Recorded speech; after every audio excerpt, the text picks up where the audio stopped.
Tapi emang ya kayak bekas dia apa memendam sesuatu ya pasti ada kan, karena luka-lukanya dia kan tidak ada datanya di kepolisian semua kan.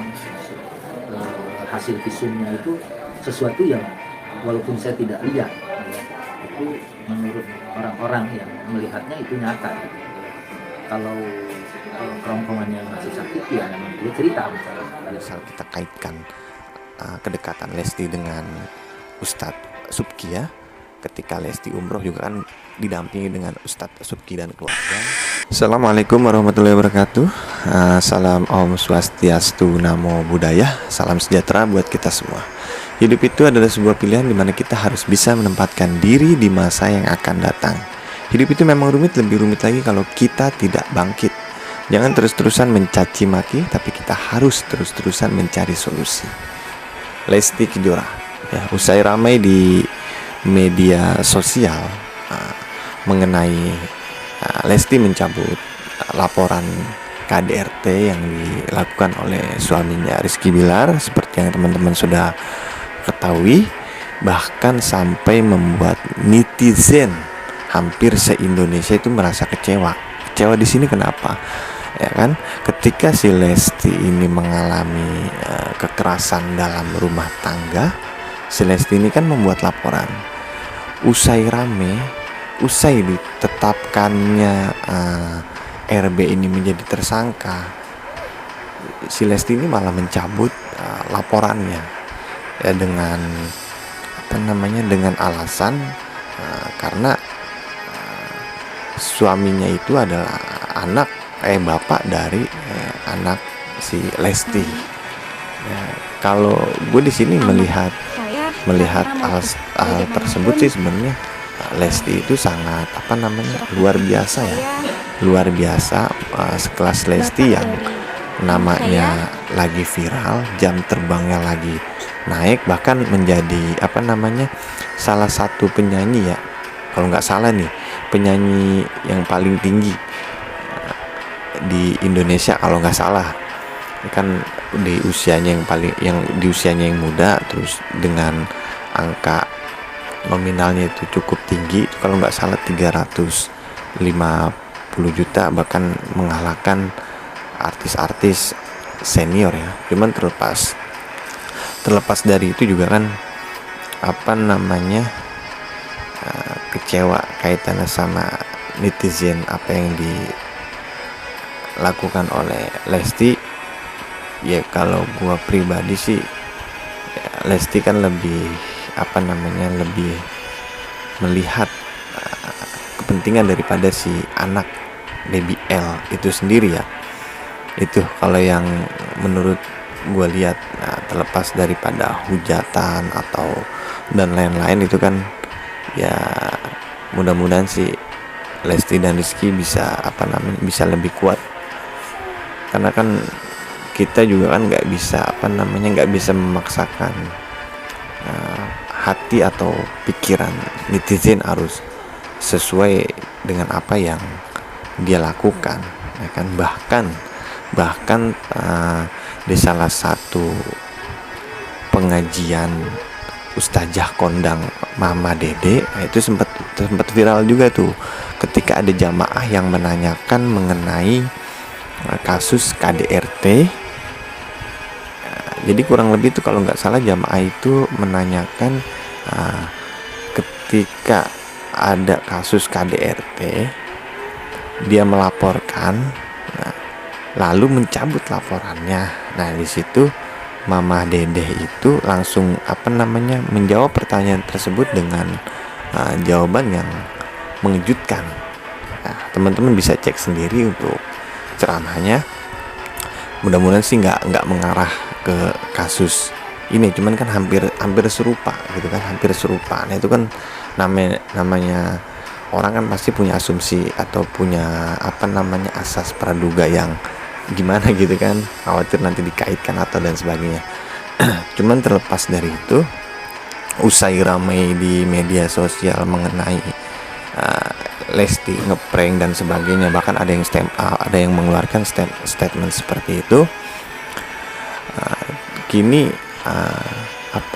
Lesti nih entah secara nggak langsung, entah secara langsung. Cuman kan kalau misal kita kaitkan kedekatan Lesti dengan Ustadz Subki ya, ketika Lesti umroh juga kan didampingi dengan Ustadz Subki dan keluarga, kaitannya sama mungkin pengarahan tata cara umroh itu seperti apa, mungkin juga ada selipan-selipan mengenai tata cara berumah tangga menurut Islam itu seperti apa gitu kan. Nah, dari situ rame Ustadz Subki ini muncul di publik memberikan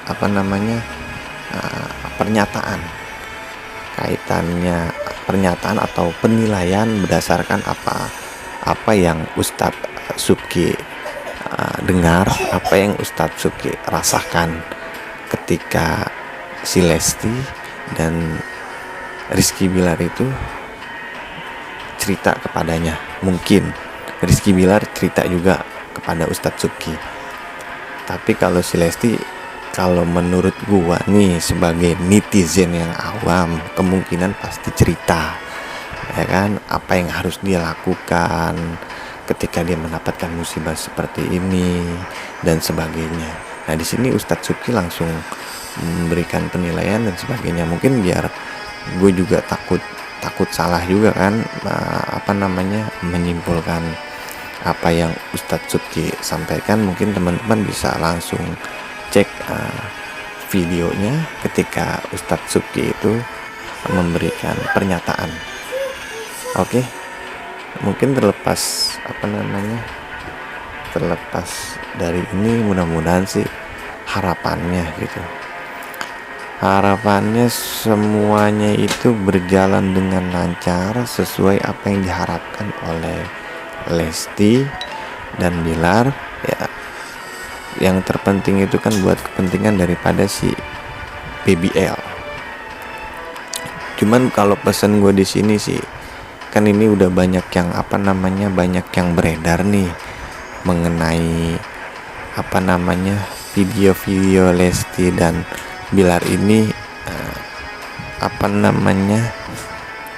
memberikan pernyataan-pernyataan yang itu kalau menurut gua gimana ya, secara nggak langsung tuh kayak kesel, menyerang balik netizen. Misalnya ada kalimat-kalimat kita kok yang lebih tahu gitu. Netizen emang tahu apa? Misalnya seperti, cuman hal-hal yang seperti itu kalau bisa udahlah, maksudnya nggak usah terlalu dipikirin banget gitu ya. Oke, simak video Ustadz Subki memberikan pernyataan. Cekidot, terungkap, terus bergerak sebelum terlambat. Semoga bermanfaat. Hasil visumnya itu sesuatu yang walaupun saya tidak lihat ya, itu menurut orang-orang yang melihatnya itu nyata gitu. Kalau kerongkongannya masih sakit ya memang dia cerita misalnya gitu. Karena kan kalau begini kan sakit kan kita nggak ngelihat kayak luka yang terbuka. Kalau yang terbuka kan bagian yang saya nggak boleh lihat. Mungkin ya hanya orang-orang yang tertentu aja yang kemudian dibolehkan. Tapi apa sih pembicaraan di Bekas umroh kemarin yang sampai pada akhirnya membuat Lesti mau mencabut laporan? Ya sebenarnya kalau mencabut laporan memang kemauannya Lesti dari sebelumnya. Ya artinya dia ini nggak mau. Seandainya dia bilang cerai, dia nggak mau ribut sih, nggak mau sampai ke tahapan yang ini. Mungkin karena kemarin itu ledakan yang sangat dahsyat, sehingga begitu ada yang wah ini harus dilaporkan, kemudian dia lapor. Tapi di situ ya kelihatan dia memang tipikal orang capek nih kan, nggak kelar nih, terus dia mau kayaknya sih memang dari awal sebelum berangkat juga dia mau itu baik-baik gitu, tanpa ada harus yang di penjara walaupun pisah. Itu keinginan dia waktu berangkat, dan sampai mau pulang masih juga dia begitu. Saya biarin karena dia mau masih dia tiket anaknya itu namanya Bilar. Itu kan kayak saya Muhammad Siti Sugandi, terus di tiketnya Sugandi, strip Muhammad Siti. Anak saya Abdul Aziz, tapi tulisannya Subki, strip Abdul Aziz. Malah nama dia di belakang, dia kan nama belakang itu jadi di depan malahan. Jadi di depannya itu malah nama anakmu itu dicicil tercetak Bila. Mungkin itu juga yang menjadikan iya kalau anak gue keluar negeri dipanggilnya Bila Ahmad Fatih.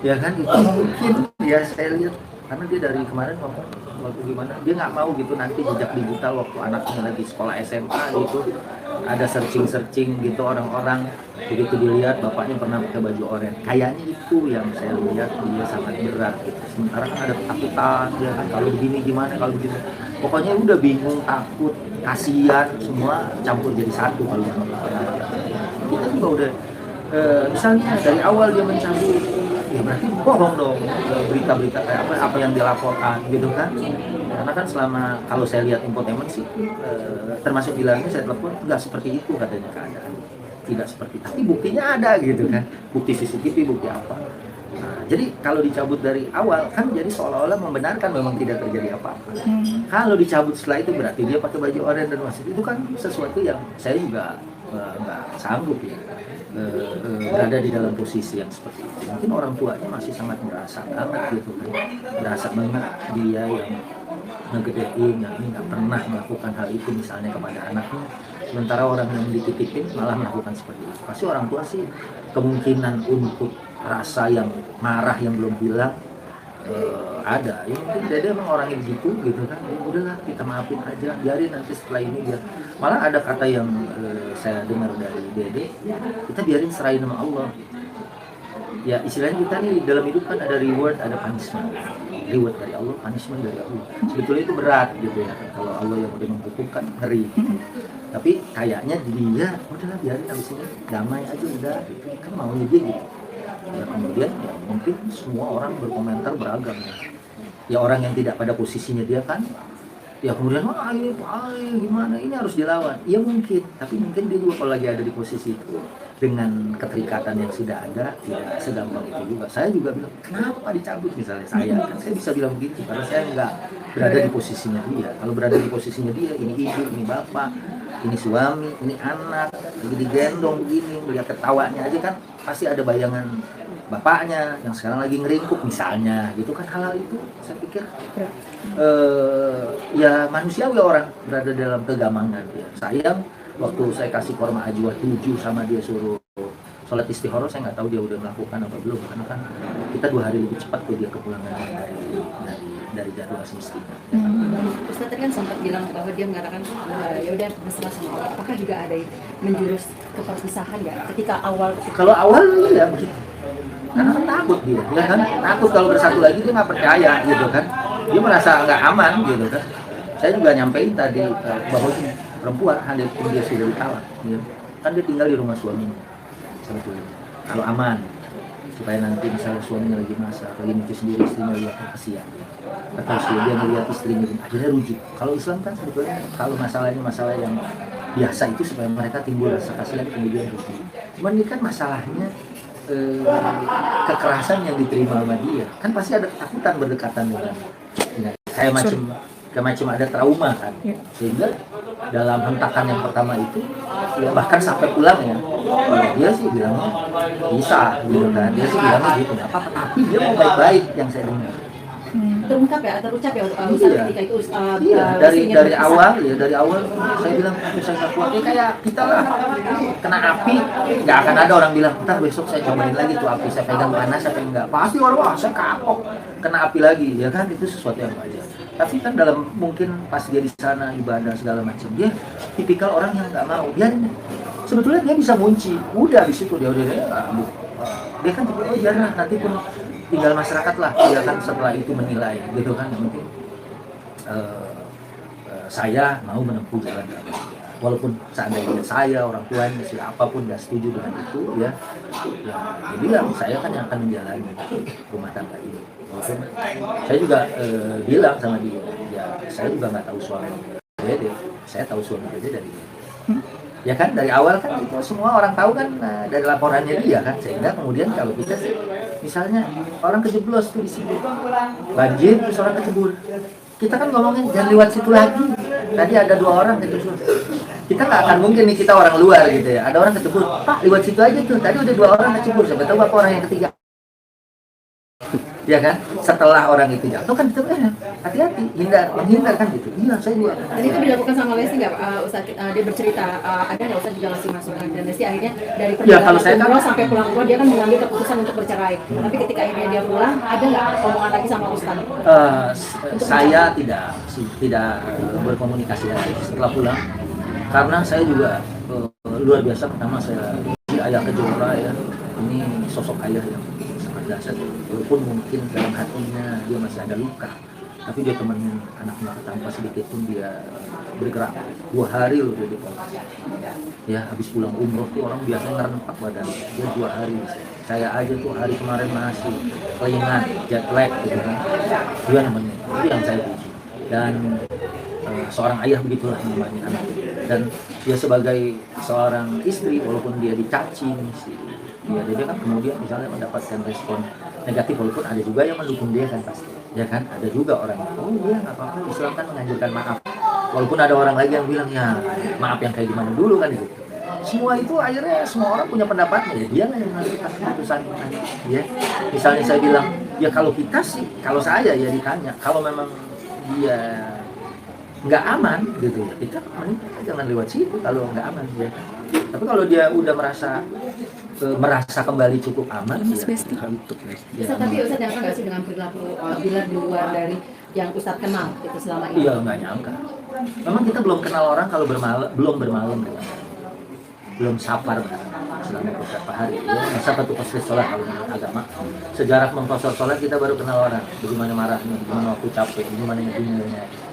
Kita kan ketemu begitu aja, dan orang kalau ketemu begitu aja semua masih kelihatan manis.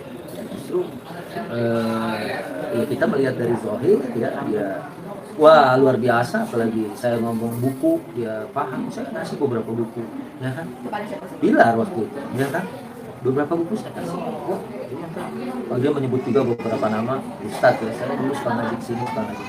Oh iya ya, saya pikir secara zahir ya ini, tapi begitu ngelihat itu kita juga nggak percaya. Saya aja mungkin yang tidak apa ya, yang tidak alim, tidak pencinta buku gitu ya, kayaknya nggak akan sampai ke tahap itu. Kalau tahun depan itu ulang tahun pernikahan saya yang ke-30 ya, jadi dalam 30 tahun itu ya saya kayaknya pernah saya ngegeser kaki istri saya sekali kan, tapi dalam 30 tahun ya, karena saya mencoba menerjemahkan apa yang dilakukan oleh Rasul.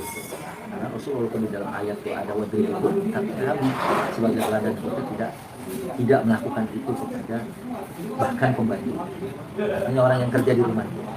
Ya, jangan cerita anak sama istrinya, orang yang kerja di rumahnya itu tidak dilakukan. Oh, berarti tafsir ayat itu adalah seperti yang ditafsirkan oleh Rasulullah. Saat ini kan yang Bilar sudah melakukan ini kurang lebih 10 kali kekerasan dalam bentuk apapun yang mungkin puncaknya yang baru ini terjadi gitu. Ada nggak Lesti itu cerita gerak-geriknya ataupun mimiknya gitu Lesti?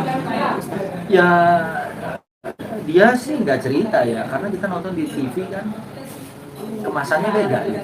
Sampai sebelum tanggal 28 kan baik di medsosnya atau di TV kalau lagi ngomong bareng, lagi itu bareng kan kelihatan aman-aman aja sampai dia ternyata seperti itu. Ustaz, Ya. dari tadi kan Ustaz menekankan ya bahwa kalau kita udah melewati jalan itu 10 menit lagi harus jalan. Melewati jalan itu kita jangan sampai melewati jalan itu lagi ya. Ibarat kata Ustaz juga pernah kuasakan bahwa lebih baik berpisah gitu ya kalau sudah mau mengalami kekerasan. Nah ini ya, kalau saya gini, agama asulhu khair, damai itu bagus. Terus wabu'ulatuhunna ahaqu biraddihin, suaminya itu lebih berhak untuk kembali kepada istri. Ini hukum asal. Hukum asal tuh damai itu bagus, suami masih punya hak. Terus perceraian itu sebagai sesuatu yang tidak disuka. Ini kalau kasusnya normal, misalnya kan itu bisa dihadapin bareng, ya kan? Karena hal-hal yang masih mungkin diperbaiki. Karena ada juga wanita minta cerai karena suaminya bawa badan. Itu kan gampang ya, tinggal kalau mau tidur dia diguling-gulingin aja, dibedakan aman gitu ya. Atau dia mendengkur, ya kan mungkin ada laporan gitu, itu mungkin bisa sumpel, ada kan tuh alat yang buat bernapas buat orang-orang yang dengkul, jangan semen tapi kita mati juga Untuk apa saja? iya untuk napas gitu kan. Kalau itu misalnya kalau kejadiannya kayak gitu, asuhu kayak agama itu wa bu'ulatuhunna ahaqqu biraddihinna, suaminya lebih masih punya berhak untuk kembali kepada dia. Dan hakam, jadi dari pihak keluarga, kalau memang mereka mengira setelah itu akan lebih baik, kita jangan menghalangi dia. Ini asalnya nih ya, hukum asalnya ini nggak boleh dipotong nih, ya kan? Karena kalau ini dipisahin, jadinya sepertinya keberpihakan, gitu kan? Ini secara umum, ya, secara umum damai itu baik, asuhu khair. Yang kedua, wa bu'ulatuhunna ahaqqu biraddihin, suaminya lebih berhak untuk bisa rujuk kembali. Dan perceraian itu bukan sesuatu yang baik, ya kan? Kalau hal-halnya itu bisa diselesaikan. Cuma ini kan kasusnya adalah kasus yang menyangkut keselamatan diri. Sementara teori maqasid syariah, saya bicara di syariah secara umum. Ya, Asy-Syatibi dalam maqasid syariah, agama ini diturunkan pertama misalnya hibdun nasl, jaga keturunan, makanya zina nggak boleh, takut binnya siapa nggak jelas. Ya. Kemudian hibdul mal, nggak boleh mencuri karena harta orang itu terjaga. Ya kan, hibduddin, menjaga amal agama, nggak boleh orang maksa orang beragama. Nah terakhir ada hibdun nafsi, menjaga jiwa. Agama itu diturunkan menjaga jiwa. Kenapa hukum membunuh itu berat dalam Islam? Ya sampai ada kisos, membunuh dibunuh. Ya kan supaya apa? Harga darah manusia itu mahal. Agama menjaga itu. Ya jangan gara-gara misalnya tukang parkir gara-gara 1.000 membunuh orang gara-gara 1.000. Darah manusia itu mahal. Dia harus membayar darahnya juga, dalam artian Islam itu menghormati nyawa atau ruh manusia. Nah kalau dia merasa terancam, ya dia merasa nggak tentram, ya kan? Kalau bahasa orang pinggiran, jangan-jangan hari ini gue dicekek, besok gue digorok misalnya kan. Kalau dia merasa seperti itu, ya maka itu bisa dipilih sebagai alasan. Yang nggak boleh itu kan ayu mamra'atin, perempuan mana aja talabat at-talaq min zawjiha, dia meminta cerai karena nggak ada sebab, ini yang nggak boleh. Misalnya wah hujan nih, kenapa kamu mesti ceraiin saya? Karena hujan kan nggak nyambung gitu kan, atau karena apa gitu, sesuatu yang nggak, karena nafkah kurang aja mungkin itu bisa dibicarakan. Tapi kalau ini menyangkut keselamatan pribadi, maka itu menurut saya hal yang buruk. Dia kan khawatir misalnya lagi tidur nggak tenang, takut itu menjadi memang karakternya dia seperti itu. Ya. Tapi kalau Dede, ya kemarin kasusnya waktu saya sampai ini runutan kayak gini, ya dia bilang saya tahu suami saya, udah karena dia udah tidur lebih dari 1 tahun, ya kan? Kalau saya kan belum, dia kan artinya belum tahu, jalan aja bareng belum. Kalau jalan umroh bareng tahu belum, ini ayah begini, oh ayah tuh sabar banget, oh ibu, min tuh sabar banget, itu kan kita tahu dari cara kita nyikapin itu semua tahu. Jadi disitulah kemudian ini kembali dia beristikharah, dia yang mau melanjutkan hidupnya, kalau memang mau nyambung gitu. Kalau memang mau bercerai ya mungkin ada hal yang dia merasa nggak aman itu, ya kan? Dan itu kan ini masih berjalan terus, ya kan, masih berkembang. Kalau dirasa memang betul, ya katanya Bilal lagi mendalami agama, walaupun mendalami agama saya dari tahun 80 sampai sekarang belum dalam-dalam gitu, ya kan? Artinya saya masuk lagi. Tadi ada dokter Kiai Dimyati dari zaman MA, dia menghafal kitab-kitab Syafi'i, di samping dia menghafal Quran, pernah sholat dalam Ka'bah. Itu aja, dia masih istilahnya belajar lagi.